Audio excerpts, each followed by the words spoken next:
Good evening. What Brian didn't say is you can take this to the podium if you like, but you're clearing up if you spill any. Okay? So I've got to be careful. It's good to be here. The other thing about the introduction, by the way, was I'd never been compared to Beyonce before. And my next question is, who is Beyonce?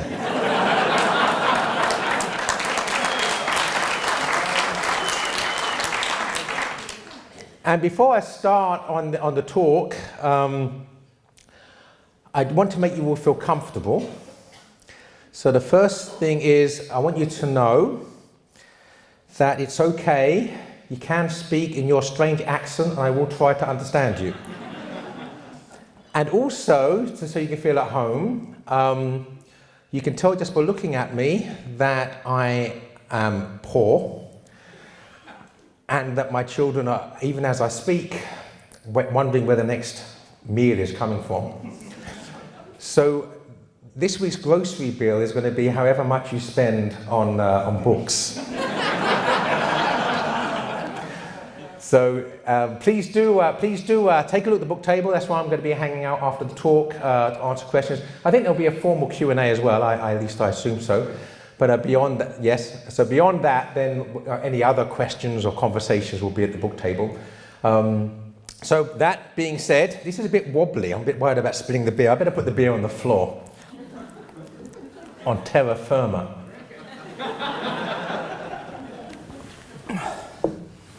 It's got me nervous now. I want to speak on, and you said there was a clock here. Oh yeah, right up there. Got it. So I keep an eye on how long I've been speaking. Matter of life and death, the battle for true education. Now, in order to discuss education, or indeed life and anything else in life, we have to begin with perhaps the most important axiomatic question that's ever been asked. And it's from Scripture, surprise, surprise. And in Latin, it is quid est veritas, which you all know because you're very, very educated, is what is truth? A question that was asked by Pontius Pilate to Jesus Christ. Now, at the heart of a true education is not just that question, but the way that that question is actually asked. So, in most modern education, in all of our public schools basically these days, and in alas, many of our Catholic schools, I'm sure it's not true of this one, the question is asked, quid est veritas? What is truth?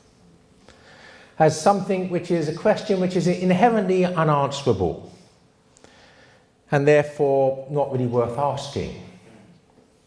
Right? There is no truth except your own truth.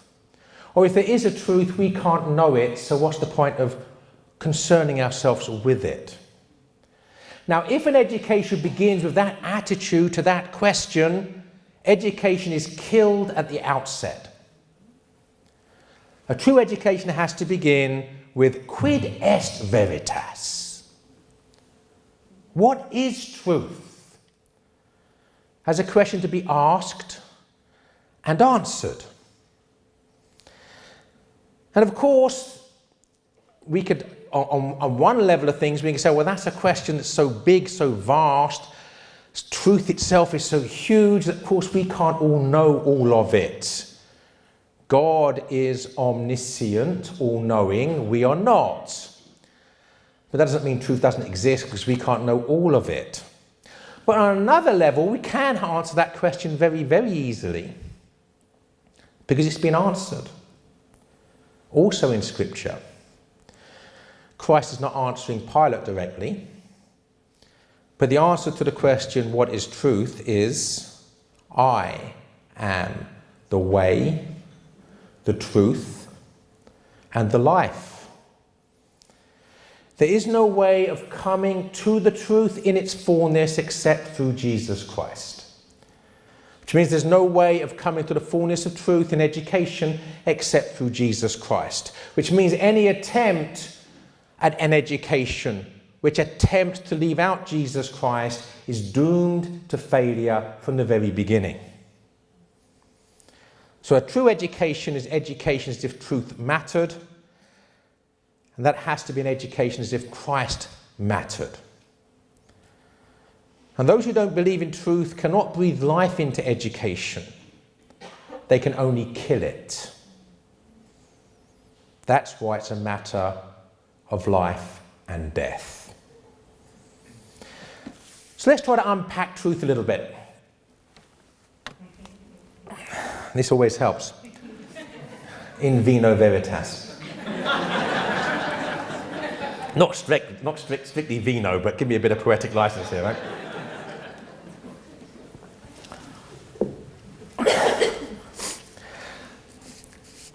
Both the Greek pagan philosophers and Christians agree that truth is Trinitarian.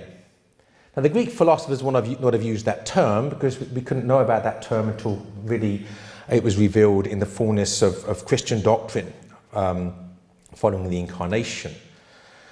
But truth is Trinitarian, and even the pagan Greeks talked about the good, the true, and the beautiful. And the thing about those three things is the more you understand them, as the Greeks themselves understood them, they are actually, in some senses, distinct. We have to discuss them in different sorts of ways. But in another sense, they can't be separated. That which is good is also true, that which is true is also beautiful, that which is beautiful is also good. So there's something triune about them. Something which unifies the three transcendentals, the good, the true, and the beautiful. So I would say that a true education has to, if you like, incarnate goodness, truth, and beauty. And I would also like to say that, I'm not going to talk about these things in terms of love, reason, and beauty in a moment, but I would also say that Christ himself, in that answer to the question, if you like, indirectly, quid est veritas, what is truth? I am the way, the truth, and the life, is actually saying I am the good, the true, and the beautiful. Because the way is goodness. The way is virtue. The way is love. The true is the true, it's reason, the logos. And the life is the beautiful. We could even go deeper, and this is not the time to do it, and talk about how the life of Christ and the understanding of the beautiful is connected to creativity and procreativity and artistic creativity. We could even want to go even deeper, metaphorically talking about the way being seated in the heart and the truth being treated in the head, and the life or the beautiful being seated in the loins. Now, figuratively in terms of creative art, but also in terms of pro-life in a more strict sense. So a true education has to be an education in love, the good, reason, the true, and the beautiful. God is love, God is reason, and God is beauty. So an education rooted in those three things is also an education which is divine. But also, if reason, love, and beauty are the end to which we strive, they are also the means by which the end is achieved. Christ, remember, is not merely the truth and the life, he is the way. Christ is not only the end, he is the means. So, getting my exercise here. If it was a much bigger bottle, I'd be getting more exercise. Bigger bottles are better for your health. Is that the logic there? So, taking these things one at a time, the good. The good, or love, requires an education in virtue. So any education that attempts to leave out virtue is doomed and destructive and deadly. And you know, in public school education today, throughout the whole country, the word virtue is effectively banned. So is the word vice, or the word sin. There is no education in virtue. They might teach you to be nice, which basically means tolerate everything, the good or the evil, good and the evil. Not to distinguish between the two. Reason, the true, requires an education in the liberal arts, an education in theology. Chesterton, by the way, well, there was a relativist in his time that said religion and theology not the same thing. He said when the churches are run by the theologians, religious people stay away. And Chesterton responded, theology is just that part of religion that requires brains. In other words, where faith meets reason, okay? So reason requires an education in theology, philosophy, history, literature, and the other liberal arts. Beauty requires an education in and an engagement with the beauty of God's creation, nature, and also the fruits of humanity's subcreation, the arts. And I want to say something here.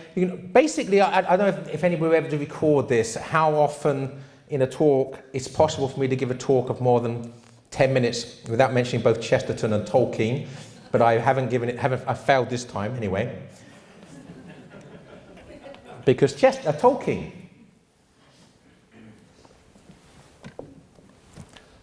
speaks, well, he doesn't use this terminology, but he's talking about a hierarchy of creative value. So Tolkien basically says, and this is very important for us to understand, because what makes us different from the rest of creation? What makes us different from the animals or the vegetables or the minerals? Why are we made in the image of God in a way that's distinct from other creatures? And there are various ways, and it's also encapsulated in this good, true, and beautiful. The human beings can love as a Christian understands. And we know that dogs can love and other animals can show affection.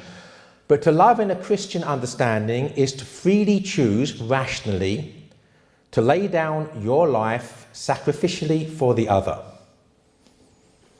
It's not feeling.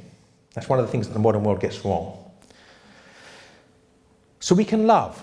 God is love. We are lovers. We can reason. I sometimes say that one of the differences between us and the animals is that the animal grazes and man gazes. We're not looking down. And the Greek word for human being is anthropos, he who looks up. We're not bound by instinct. We're not just grazing the grass, we're gazing at the stars, wondering, meditating, contemplating. So we can reason. And the third way is that we can create. And for Tolkien, Tolkien obviously had a good grounding in scholastic philosophy. He knew about goodness, truth, and beauty, and reason, and fides et ratio, faith and reason. But for him, what he emphasized was man as creator, God as creator. So at the top of this hierarchy was the creator, God, the maker, the poet, the artist. Thus in the Lord of the Rings, in the Silmarillion, Middle-earth is founded by God, the one God, with the great music. The cosmos as a symphony. And Lewis, who in many ways was a disciple of Tolkien, has Narnia being created, if you remember, when Aslan sings it into being. It's a song. And it's an enchanted cosmos. The word enchanted from Latin cantare, to sing. We live in something which is beautiful because it's a work of art. And a work of art requires an artist. So at the top you have the creator. Below that you have the creation. Those things made directly by God, ex nihilo, from nothing. But below that, Tolkien says, you have what he called subcreation. What we make. Because we make according to the law by which we're made. We're made by an artist in his image, and therefore our imagination is a reflection of God's image in us. We are meant to make because God makes. We're meant to be creative because God's creative. So he calls it subcreation because God creates. God makes things from nothing. We can only make things from other things that already exist. So a landscape artist will take his hands, paint brushes, a canvas, an easel, oils or watercolours, his eyes, trees, buildings, animals, clouds, light. And for all those things that already exist, to create something new and beautiful. And in so doing, this act of beautifying, if you like, this act of subcreation, he's being divine. He's showing the divine image in himself. I would go even further. Tolkien also said that subcreation can be divided into two halves. Subcreation to the glory of God, art as it is meant to be, and subcreation for the use of man, which we might call technology. Now, I gave a talk once in Lisbon in Portugal, and I can't remember what the subject of the talk was, but this aspect of Tolkien's hierarchy of creative value came up in the talk. I mentioned in the talk in these terms, and all of a sudden people in the audience are all sort of nudging each other and smirking and whispering to each other and laughing. Now, when you're giving a talk, the worst thing that can happen is you say something that's meant to be funny and no one laughs, right? That's not good. But almost as disconcerting than that is when you say something that's not meant to be funny and everyone laughs. So I'm thinking, what have I said that's so funny? And they said, well, this is an engineering school, and you just put us right at the bottom of the heap there. To which I said, by the way, the point is that it's a hierarchy of goods. Right? It's not that the bottom, subcreation for the use of man is a bad thing, it's a good thing. Thanks be to God, everybody in this room has clothes on. Right? That we're in a room that's not about to fall on our heads. We have homes to go to that also aren't going to fall on our heads. Right? All of these things are good. It's not that the ones on the bottom are, if you can't do anything else, I suppose, okay, right? They're all good things. But I would argue here, being controversial, and it's no fun giving a talk unless you're going to be controversial. There's a way in which we, as mere human beings, can improve upon God's creation. And you're wondering, hold on a second. Brian Fink has invited a heretic to speak to us. Well, let me give you an example. Once upon a time, there was a stone. It was a beautiful stone, as stones go, but no one had ever seen it.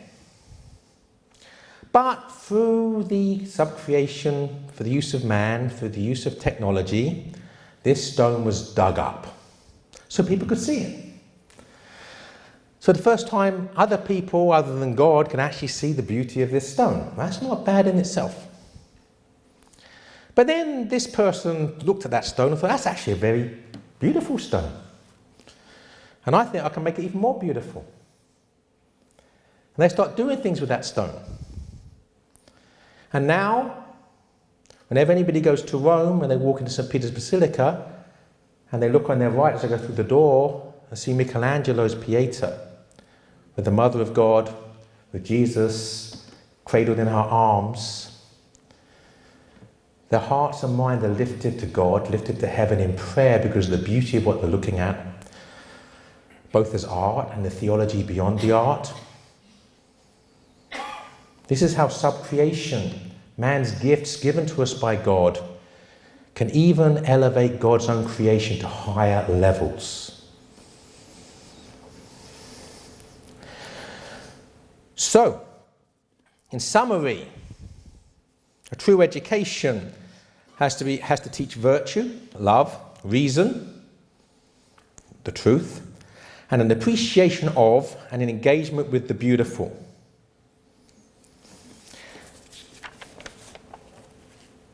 Now, before I actually move on from that, I want to say one other thing we need to understand at the heart of every education, every true education, is virtue. I've said that already, but why is that necessary for the rest? Well, you go to Thomas Aquinas, to the Summa Theologica, and the path of perception, how we actually perceive reality. And in St. Thomas, you will see that the beginning, the prerequisite for seeing the truth, seeing the real, is the virtue of humility. It's humility that opens the eyes to wonder. As Jeremiah Hopkins would say, to be able to see that the world is charged with the grandeur of God. You see a tree washed with sunlight, and you see something which is charged with the grandeur of God. You can't see that unless you are blessed through grace with the gift of humility. So humility opens the eyes to wonder. Thomas Aquinas says that wonder leads to contemplation, and it's contemplation that opens the mind and the heart to the presence of the real. What Thomas Aquinas calls dilatatio, dilation, the opening of the mind and the heart to the fullness of reality, which is God's presence in the real. So you can see here why an education in virtue, in the importance of humility, is the beginning of the journey towards goodness, truth, beauty, reality. And without going off on any tangents, it's absolutely no coincidence that those that are making war on Christian education affix the label to themselves of pride, which can be defined as the absence of humility, which closes the eyes to wonder, prevents contemplation, and makes dilatatio, the opening of the heart and the mind to the presence of the real, impossible. Now I'm going to talk a little bit, before I move on to any conclusion here, about the absence of a true education. Here I can speak from experience. I had a really bad public school education. And I mean bad, I mean really bad. And I have statistics to back it up. Now these statistics are since more recent, but things certainly weren't much better when I was there.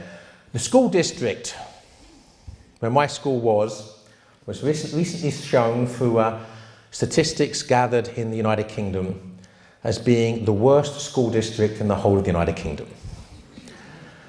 And my school was the worst school within that worst school district. So my claim to fame is I actually went to the worst school in England. And it was encapsulated, this school, by its motto. And actually there's an auditorium, not that dissimilar to this, and a stage and a backdrop. There weren't screens in those days, there's probably a big whiteboard or blackboard, but there was the school's motto, huge letters. the philosophy that the school, they feel like the philosophy which was the flag that the school was happy to fly under. And it was, this above all, to thine own self be true. William Shakespeare. Now my father, he wasn't particularly religious. We never went to church, we never prayed. And the nearest thing he probably had to a God, I'm being unfair, he would have said, Christ, but he never went to church, never prayed.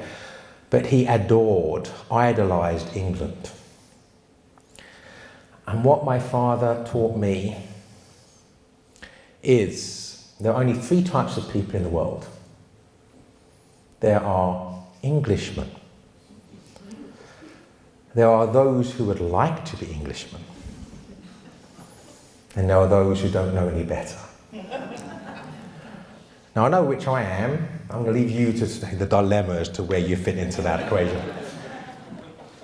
Probably nowhere, right? But for me, see, from my father, who could quote swathes of Shakespeare, whole speeches from Shakespeare. Shakespeare was the perfect, ideal Englishman. So me as a 15, 16-year-old in my high school, Shakespeare was the nearest thing I had to God. I didn't learn it from school because my education, as I've already said, was really bad. I learned it from my father.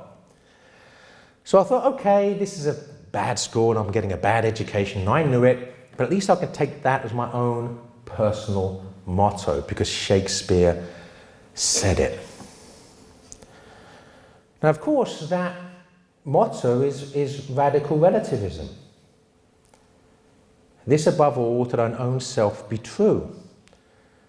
That the biggest truth is that which you believe to be true. And as long as you're true to that which you believe to be true, that's all that matters.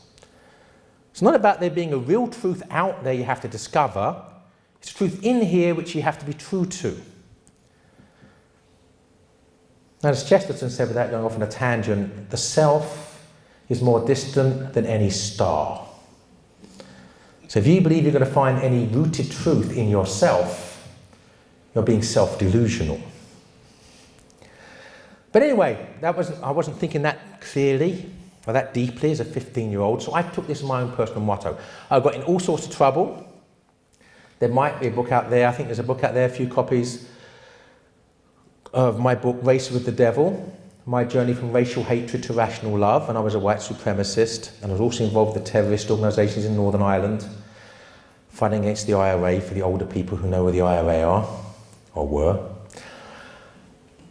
And what I was doing was being true to myself above all else. Why is my truth any worse than anybody else's if it's all about being true to ourselves?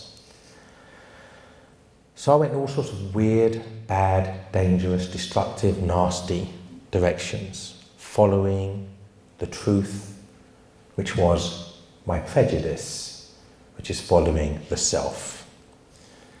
Because what I didn't realise at the time was, in my ignorance and my school's ignorance, William Shakespeare never said that.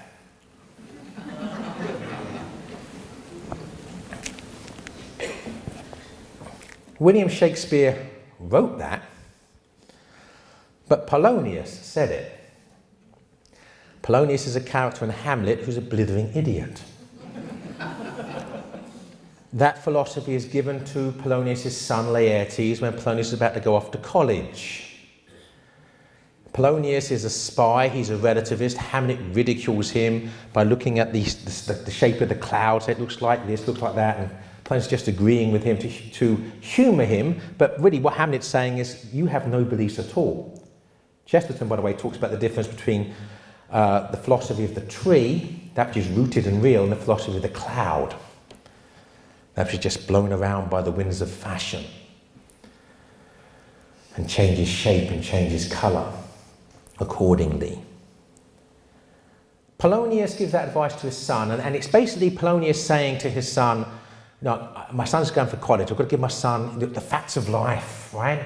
The most important things he needs to know before he goes off to Paris and gets, stop him getting into trouble. So there's no mention of God, there's no mention of virtue in an objective sense, no mention of truth in an objective sense, no mention of reason, no mention of the beautiful. It's all about making the right friends, knowing when to speak up, knowing when to stay quiet, don't borrow money and don't lend money. And this above all, to thine own self be true. This rampant, radical relativism. And what does Shakespeare tell us about that?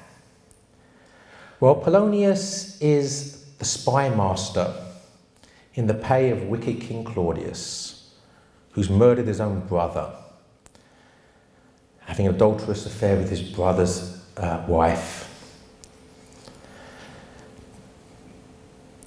He's in the pay of that wicked man as his spy master. In spying for King Claudius, he gets himself killed. Ophelia, his daughter, who is forced against her will and against her conscience to spy upon the man she loves, is driven mad by the experience and apparently commits suicide. Laertes, following the philosophy that his father gave him, refuses to listen to reason, allows his anger to get the better of him, which means King Claudius can use him as a tool and a toy in his own devices. Gets himself killed.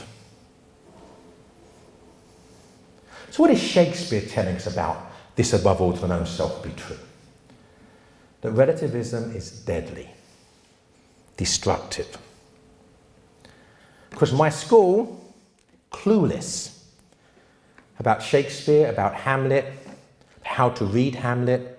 I had to learn all this by myself years later. So I've had a bad education, and that's one of the reasons I'm passionate about a good education.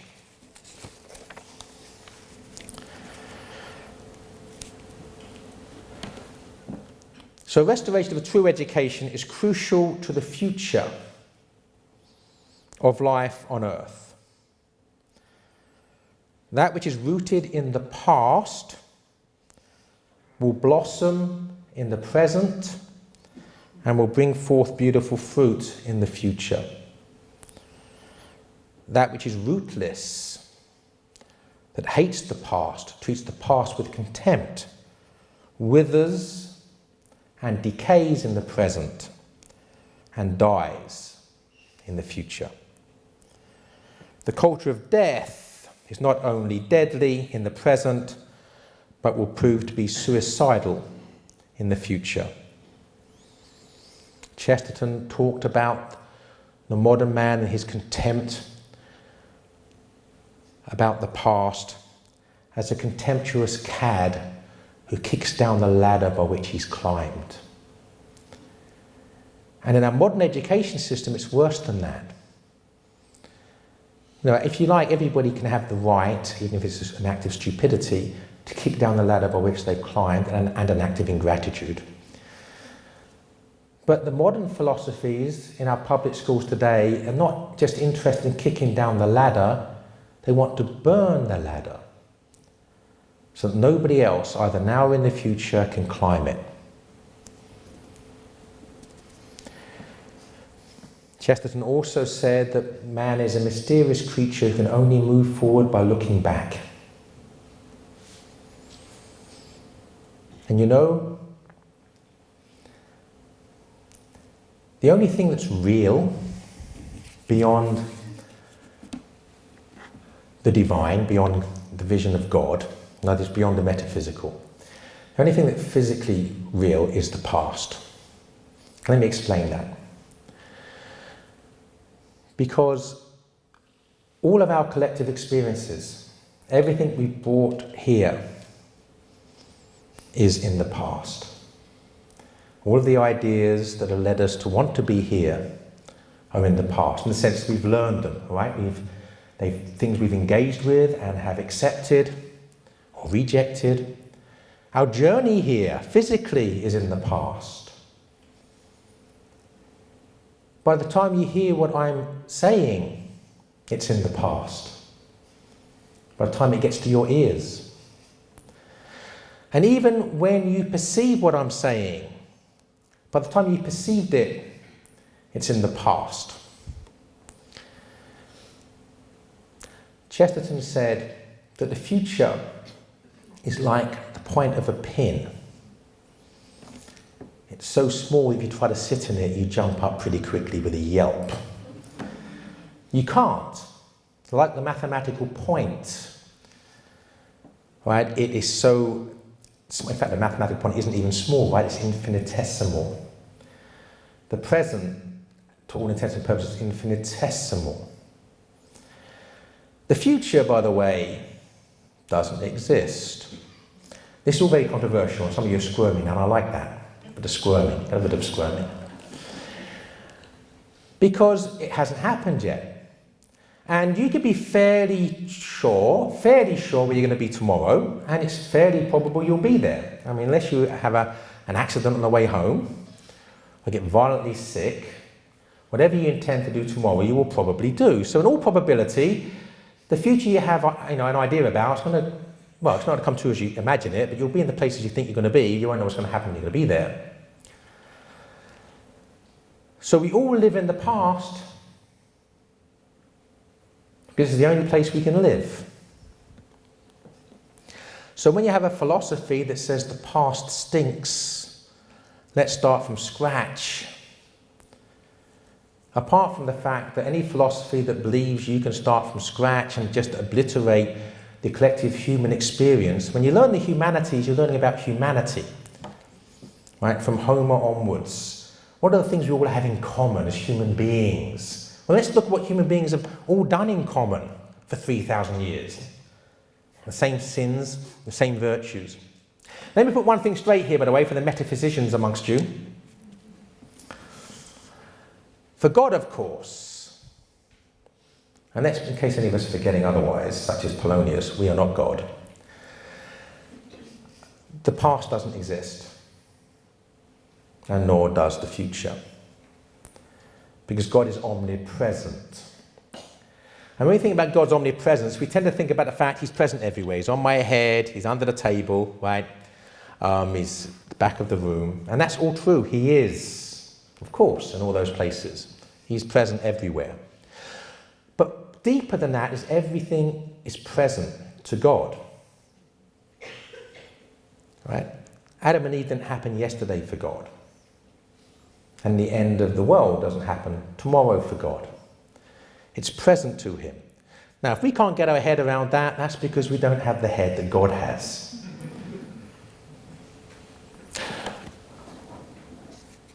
All right, so why the past is important, why the humanities are important. The Catholic poet Roy Campbell said, using a metaphor, the human society is like a car. He says that the accelerator is progress, innovation, technology, moves society forward. The brakes are tradition. It slows things down when necessary to stop things crashing and killing people. And the steering wheel is wisdom, that which guides the way forward in the right direction, not just towards the abyss, but avoiding the abyss. And the problem, Campbell says, we live in a world that refuses to use the brakes and has thrown away the steering wheel and believes all we have to do is to keep our foot down on the accelerator as hard as possible, go as fast as possible in whatever direction fate, whatever that is, takes us. And that's the education that the vast majority of people, very sadly, are having in the United States today. One of the reasons that one of the things I do is to advocate for authentic Catholic education. Our job as educators, that of course includes all of us who are not merely teachers but parents, our job as educators is to teach our children how to drive through life safely, wisely, with temperance and prudence and courage, that they might become fully human and help others to become fully human, so that we can have a fully human future. To be fully human is to love the good and know the truth, that we may become lovingly and truly beautiful. When loving and living become the same thing, we will be truly rational and truly beautiful. This is the ultimate goal of all good, true and beautiful education, and as it is the ultimate goal of life itself. As in all things, choose life. Thank you.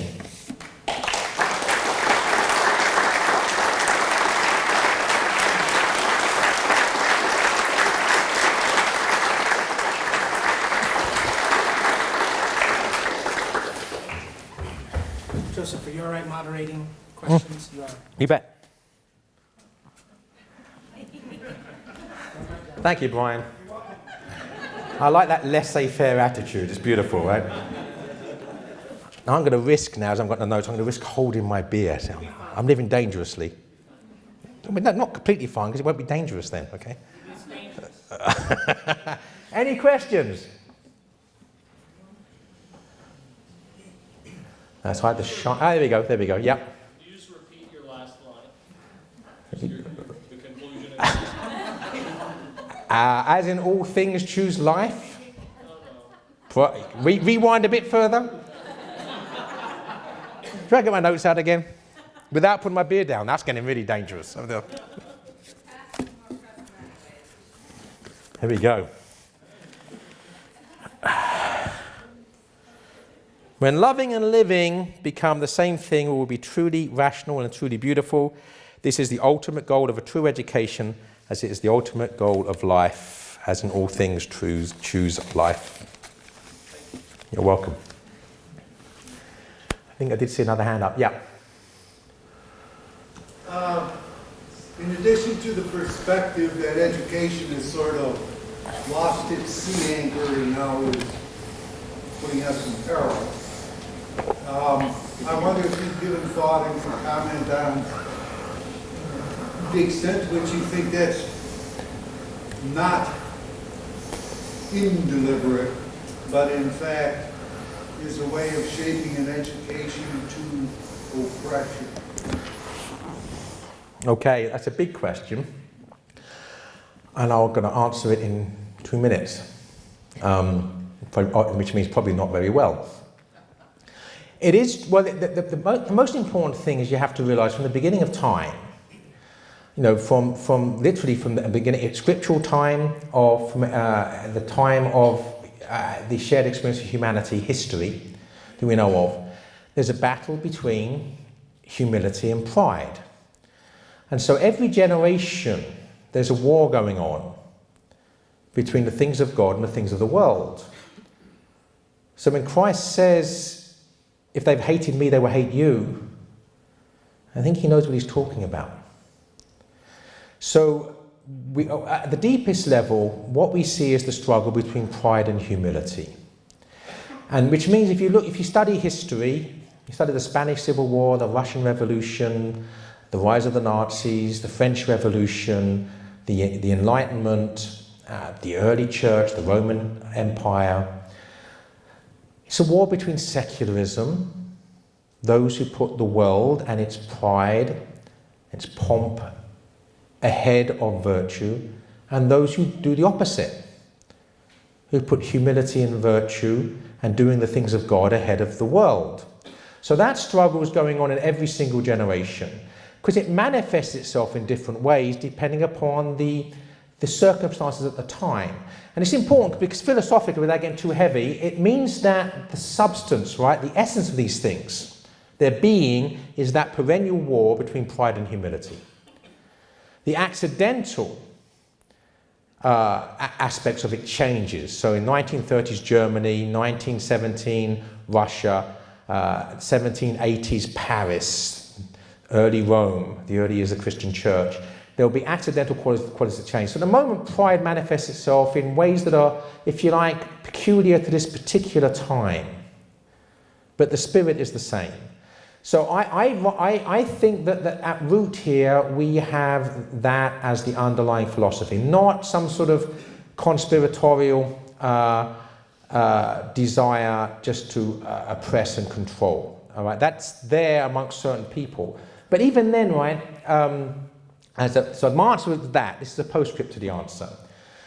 Very interesting, if you go to Silicon Valley, to the senior executives at the top software companies and computer companies, tech companies in the world, what's become very fashionable, de rigueur, for those top executives to send their children to classical academies where no computers are allowed, not even for homework.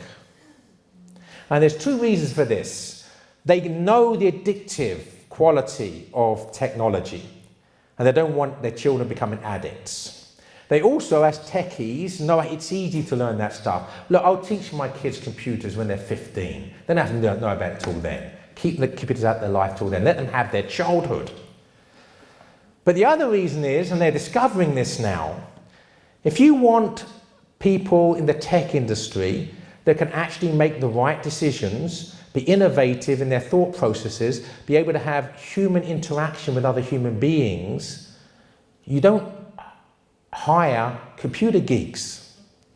You hire people that have a background in the humanities because they understand humanity. So even on that level, people are realizing that if you really want things to work, you've got to have a proper, rooted, grounded education in the humanities. So I don't think it's about oppression. I think it's about these people being stupid and the smarter ones realizing it's stupid and wanting to do something about it. Even if, in the case of those people who aren't Christians, not necessarily completely for the right reasons, although looking after their own kids is a right reason, okay? Yeah. How did you get on a path to a true education?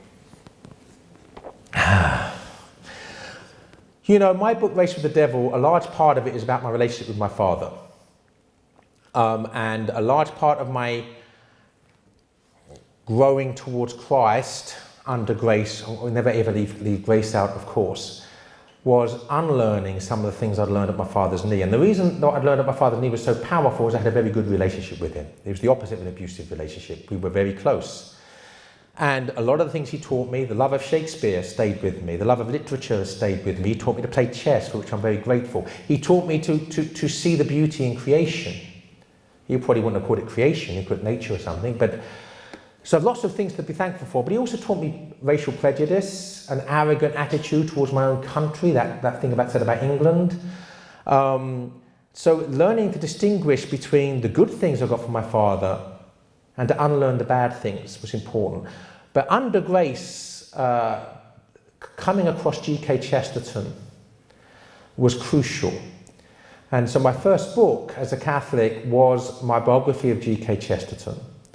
And I always said that was an act of thanksgiving to God for giving me Chesterton, but also an act of thanksgiving to Chesterton for giving me God. The sanity of Chesterton under grace. Yeah. Okay. I'm a public school teacher, so I have a question. I'm Catholic too, so I think one thing that I just wanted to make was that it's not monolithic, and I know you're going to try to make it sound that way, but there are a lot of obviously Christians teaching in public schools, and we don't have an agenda that we all sign off on or subscribe to. I think the point that you made about the past being important is, I like that point. I think one of the things that we're grappling with in public schools to a certain extent right now is people whose past have been left out of that, who have not seen the work of their hands and the true and good and beautiful things that they and their culture have created. and can't look back to that, either because it hasn't been privileged or hasn't even been well preserved, or actually has been entirely wiped out by being brought to this country or having it taken away through some other means. And I guess, I guess the question of being able to see oneself, in that past, in order as kind of a prerequisite to being able to move forward into that fully human future. And I just wonder, I love Shakespeare, I love the Greeks, and I love all these, but at the same time I understand this impulse to want to be able to see oneself in the protagonists and the plots and the beautiful things that other cultures have created. And I guess that's one of my questions. And then I think the other thing is just, one of the other things I think we grapple with is Horace Mann really got us all started on the way education is done in this country. And we actually were the ones who objected to some of the more Christian approaches, because he was Unitarian and he had an idea that we should read the King James Bible without commentary. And so we were like, no, that's doctrine in and of itself. So I don't know, either of those two questions. Okay. Well, the first thing I'd like to say is that I admire you just for being a Christian teacher in the public school system. Okay. The second thing I would say is that the problem with the public school system is they're trying to make it one size fits all. So although there are Christians teaching the public school system, although obviously in some parts of the country the agenda is not being enforced as much as it is in other parts of the country, there is an agenda that's meant to be enforced. There's certainly, if a teacher in a public school in this country, maybe certain parts of the country, maybe the Bible Belt, is still, the public school teachers are still talking about Jesus Christ as being God, and no one cares and they're getting away with it. But as a general rule, you can't do that, right? And I think the big problem is it's the centralized one size fits all, that big government thinks it can impose its big will upon every individual school around the country. And what, somebody who believes in Catholic social teaching and the necessity of subsidiarity and solidarity, no, the governance of every individual school in this country, regardless of where it's getting its funding, because we are actually the funders of it, we're the taxpayers, right? Not the government. We pay the taxes. So if you're living in a part of the country, a school should be basically governed by some sort of coalition, if you like, of parents and teachers, right? Perhaps working with the local city government, right? The local educational authority. There should not be a Washington, D.C. driven agenda governing public schools. And insofar as there are, the public schools are in peril. And I admire you for teaching in that perilous scenario. And of course, that is beyond your control at present. But we have to at least have a vision that schools really should be governed by the people in them. Teachers and parents of the students, are not by a government, in some cases 3,000 miles away, pursuing a particular agenda, which might be right or wrong. It's irrelevant. They don't have a right to do it. So that'd be my answer to that question. I'm not sure what the others were, but I want to give other people, and come and see me at the book table, and we can hammer things out further. Yeah. So what I hear in some respects is you asking a question about the canon, and should that be broadened, and is it applicable? So the canon that we receive, is it applicable to people who look different from us? What would your response be to both expanding the canon and? I think, I've written about this. I wrote an article fairly recently, last year or two, called Race Against Reason. And the problem is that this culture is charged with racism, in the sense that it's all about race. The humanities teaches about humanity, right? It's irrelevant what colour the people are in Homer or Shakespeare, because it's not about the colour of their skin. It's about who they are as human beings. And unless we start seeing each other as human beings and being in a healthy sense blind to the colour of our skin, which is not important from the point of view of our human status, who we are as human beings, we're going to make no progress. So what we have now, on the one hand, of course, there's a very small, and thanks be to God, not particularly politically powerful lobby of white supremacists. But there's also people that now think that, that Shakespeare should not be taught because he was white. Or dead as well, by the way. It's also a contempt of the past, not just of white people, right? So he's dead and white. And male. Right? So why teach him? Because he's dead, white, and male. All of a sudden, all of this wisdom is thrown into the trash can because of a political agenda. And we need, and if you understand Shakespeare, a character like Portia or Cordelia, some of the strongest female characters ever portrayed, or Penelope in Homer, Beatrice in Dante. All right, to think that somehow women are absent from the great works of culture is nonsense. Or to think that Shakespeare writes as a white man, he wouldn't know what a white man was. Well, he didn't think in terms of race. That's something, it's a 19th century ideology. And the problem is that a lot of these people effectively are Marxists and they can't see beyond Marx. In other words, that Genesis is Karl Marx. And the understanding of history in those Marxian terms are all they understand. It's about class and race. It's not about humanity. And we have to learn to treat each other as human beings again. And not to if you like, compartmentalize ourselves according to the colour of our skin and either feel proud of it or guilty of it. No, it's about being human. Thank you. Yeah. If Christ is the way, the truth, and the answer, and if Christ, in a pluralistic, secular culture, is a non-starter, then would you comment on natural law as the embodiment of Christ that provides a language that enables the education system to be rooted in reason? I like that. Any defense of the natural law I'm in favour of, but I want to be a bit more radical. Anybody that here makes beer or wine? Well, there we are, civilised people. Or if you don't like fermented beverages or alcoholically fermented beverages, kombucha, right, or cheese, you actually need a starter to begin the culture, right? So you're saying Jesus Christ is a non-starter. I would say Jesus Christ is the starter. And when you actually stop, if you try to ignore Jesus Christ, you kill culture, and you end up nothing but something which is sour and dead. So we cannot leave Jesus Christ out of the picture, and the secular world always tries to do that. And by the way, the thing about Chesterton also said, that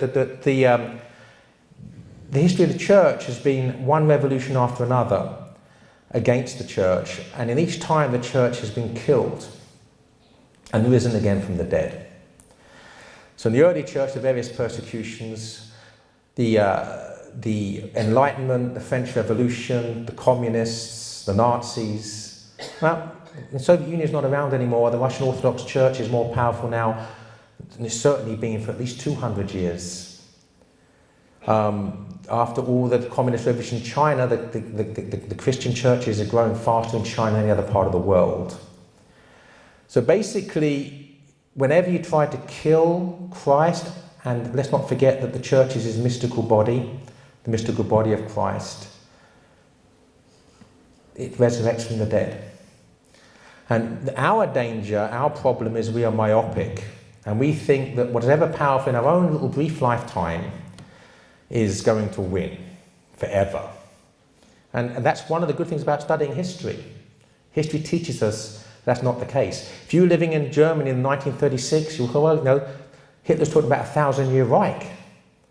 You look at the hundreds of thousands of people at the valleys and the size of the army, you wouldn't argue against it. Look at how he ruthlessly killed everybody and persecuted everybody who disagreed with him, you wouldn't argue about it.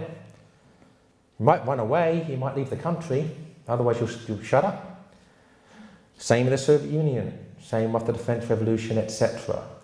But what do we see? No Nazi Germany, and the Catholic Church is still here. We're reminded of the words of Napoleon, allegedly, to a cardinal in Rome. When Napoleon is at his greatest power, and he said, "I am going to destroy your church."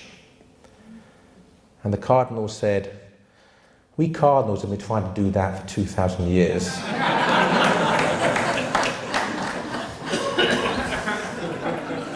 Yep. Could you say a little bit about Solzhenitsyn? You know, lately there's been these articles, you know, Karl Marx was right. Can I just stop you there for a moment, by the way? Brian, like a car, I stop working when the gas is empty.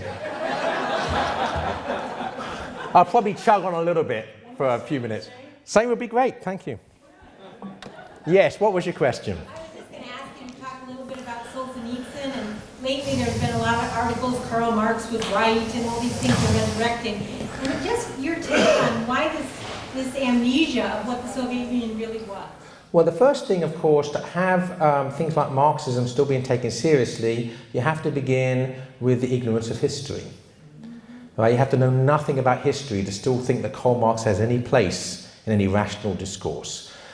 His ideas are responsible. It depends upon which historians you read and listen to, but minimum tens of millions of people are dead because of totalitarian regimes that rise from Marxism. And Alexander Solzhenitsyn, for those that don't know, by the way, God bless you. Oh, it's a can. How exciting. It's an IPA. I think it'll go down fine. It's not club soda, so thank God for small mercies. Right, now we'll go in there. Oh no, it won't. That's going to collapse. Well, you're trying to... That one's safe. There are shelves that are loose in here. That's... So for those who don't know, Alexander Solzhenitsyn was born in 1918.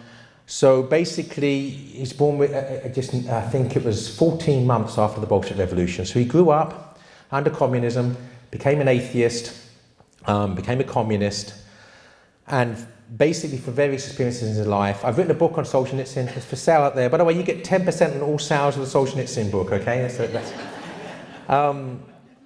Solzhenitsyn was a hero of mine when I was a teenager because he was just, his crime, by the way, he was sent to labor camp. His crime was in a private letter to a friend, criticized Stalin. In a private correspondence to a friend, which was opened by the Soviet authorities, he was sentenced to 7 years hard labor. And when he got out, exile after that. But he actually saw the arrest as a blessing. Because in my chapter, rather bad pun, I used the chapter title, Arrested Development. Because he was believing a lie. He was believing a lie, and he'd rather go to the labor camps and die and know the truth. This is the sort of man he was, than to be living a comfortable lie. And when he was in that labor camps, 1948, right, the year that George Orwell was writing or publishing 1984,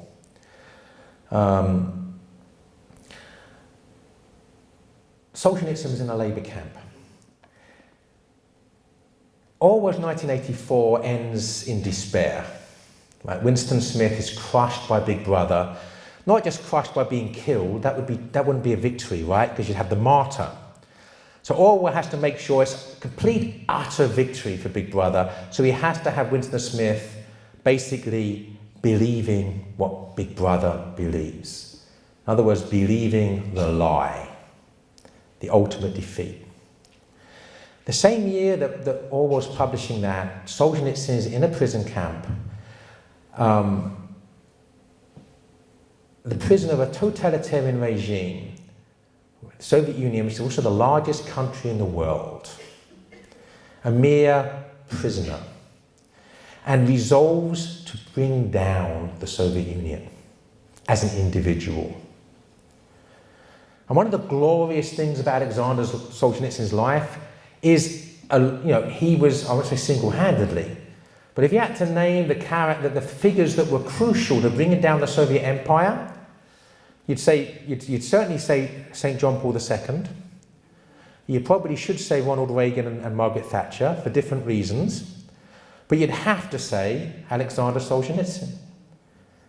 So what I find very inspiring about Solzhenitsyn is he is actually proves Orwell wrong.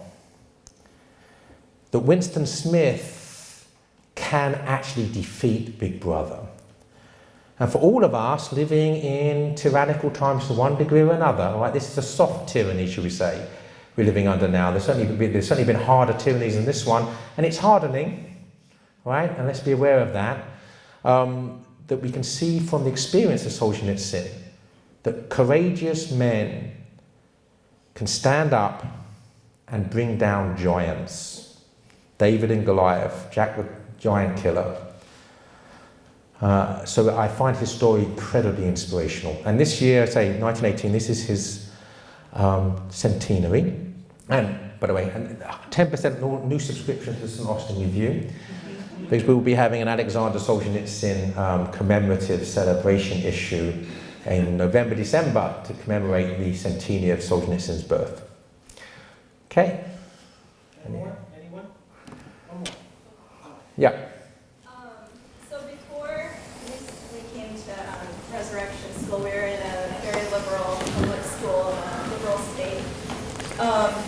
And we were there during, like a couple summers ago, during kind of racial tensions exploded again and Black Lives Matter came on the scene, and the school took like a very bold stance against racism is wrong. We're going to be very proactive in training and discussing this with our students and all these things. And I remarked to my husband, like it was just an interesting moment of clarity, you know, on behalf of the administration, like that there's objective truth and there's objective evil, and we're going to, you know, state that fact.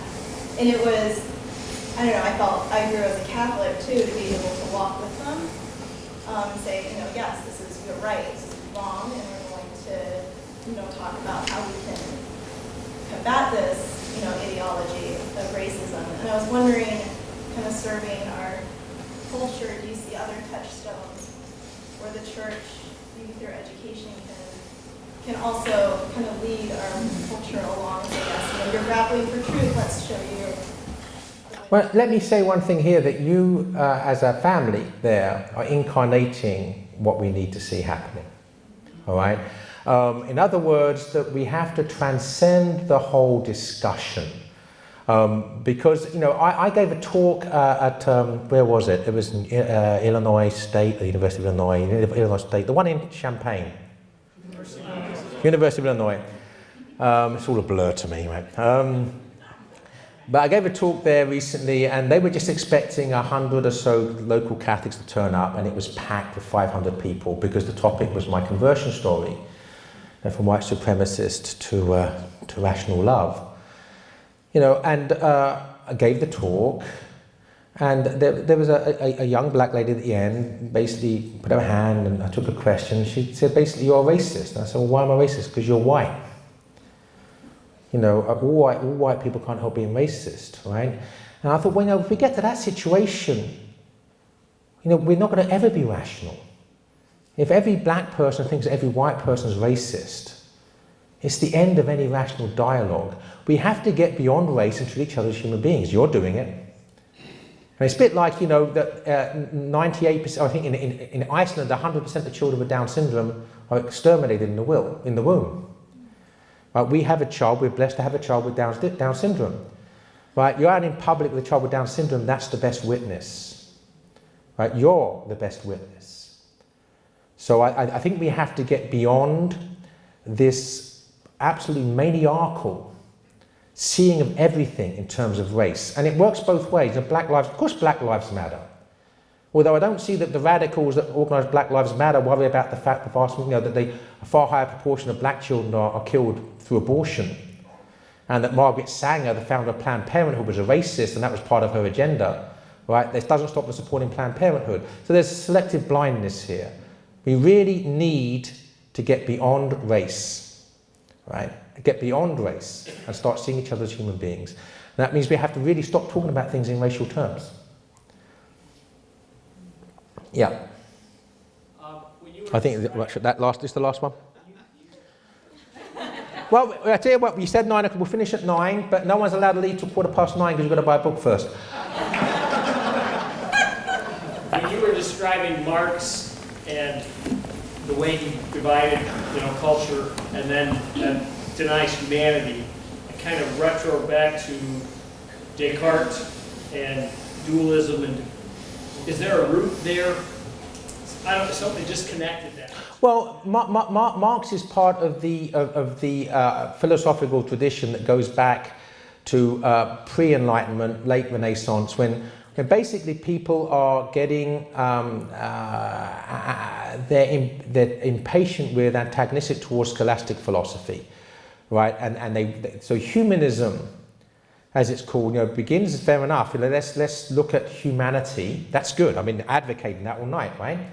But that becomes very quickly that the best way of studying humanity is man. Best way of studying man is man, all right? And that's dangerous because that presumes that man is not created. Because if man is created, the best way of studying man is his creator.